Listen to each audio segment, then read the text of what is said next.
One of my favorite presentations from last year was from Fannie Mae, a Fortune 25 company.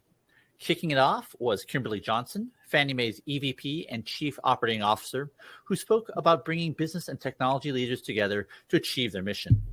It was such a great and clever presentation. She talked about how technology was critical for achieving their short-term objectives, such as responding to the COVID-19 pandemic, and also in the long term, helping them manage the risks of a nearly $4 trillion balance sheet, which is often comprised of 30-year mortgages. She also presented with a longtime friend of mine, Chris Porter, their Chief Information Security Officer. And among other things, he talked about how his team were helping create paved roads to help thousands of Fannie Mae developers get to production quickly, safely, and securely. So Kimberly and Chris, I am so delighted and honored that you were able to come back and discuss some themes that I thought were so remarkable from last year. Great. Thank you for having us, Gene. It's terrific to be back. Wonderful, wonderful. Kimberly, so I learned something in every interaction that we have. So before we begin, could you just talk briefly about the mission of Fannie Mae, your role and the importance of the Fannie mission? Excellent. Thank you so much for asking, Gene. I think mission is essential. And for us, the mission of Fannie Mae is really about facilitating equitable and sustainable home ownership and making affordable rental housing available all across America. I personally think it's really important because having a safe, reliable place to live is kind of the cornerstone for quality of life. So I think about our day-to-day job as making sure that people actually have a high quality of life. Fannie Mae's role, again, just because you're asking specifically about us and what we do to be able to make a difference in that world, it's really a simple one. As most people know, Fannie Mae is in the housing industry. We don't make loans to people who want to buy houses, but we do purchase those loans from banks and mortgage lenders, and that frees them up to have more capital to make more loans. We take all those loans and we package up those payments and we turn those into securities. We securitize them and sell them out into the capital markets. So we're kind of a middleman that helps the cash flowing from the capital markets into the homeowners who need that to pay their mortgages.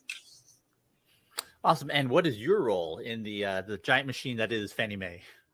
I'm our Chief Operating Officer, so I have a pretty broad set of responsibilities, but primarily around operations, technology, innovation, strategy, resiliency, information security, a little bit of everything. Fantastic.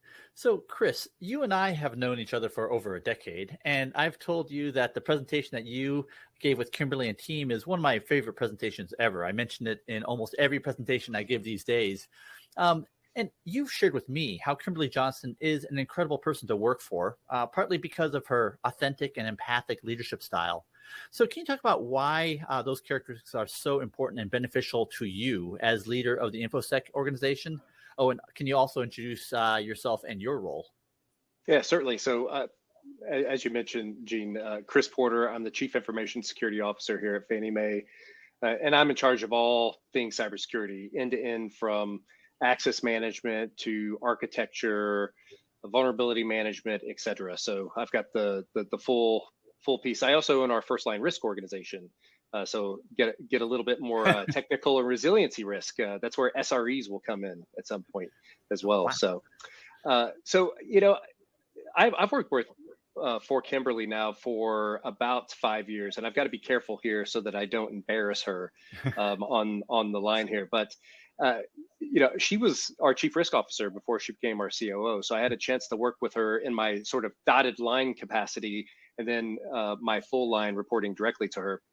You know, I think when you have a leader that's going through a digital transformation, that and the company going through a digital transformation, like there's certain characteristics I think are super important. One is you got to be humble, and she is very humble. A lot of humility around what she knows, what she doesn't, and that kind of leads into the second factor I think is super important. Like, she's such a voracious learner.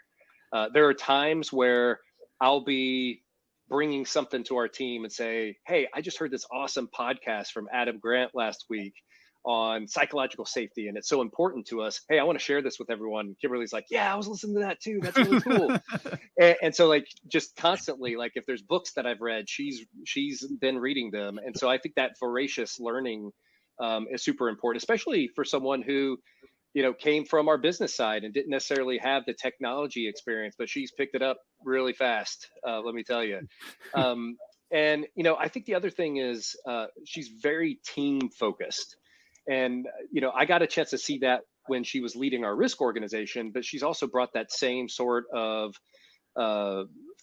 visibility to our current team, making sure that we have complementary pieces, always looking at how we as a team can get better and how we complement one another. And I think that's really important. I mean, sometime asking me about laughter yoga, and we can talk a little bit further about that. So actually, in our conversations, you mentioned how sometimes you are the bearer of surprising, maybe bad news, and so it's even more important, right? That it makes it possible to do your job. Did I interpret that correctly, Chris?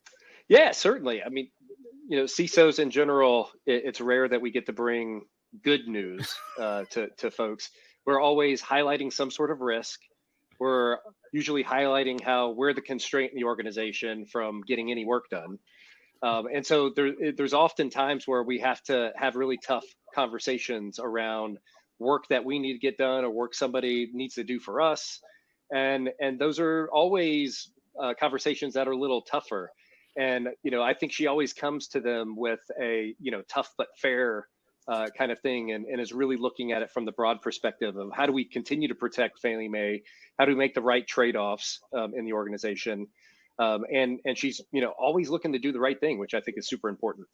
Oh, that's awesome. I'm going to put those words tough and fair in a box because I'll bring it up a little bit later. So Kimberly, as you can tell, I loved your presentation that you did with the team so much from last year.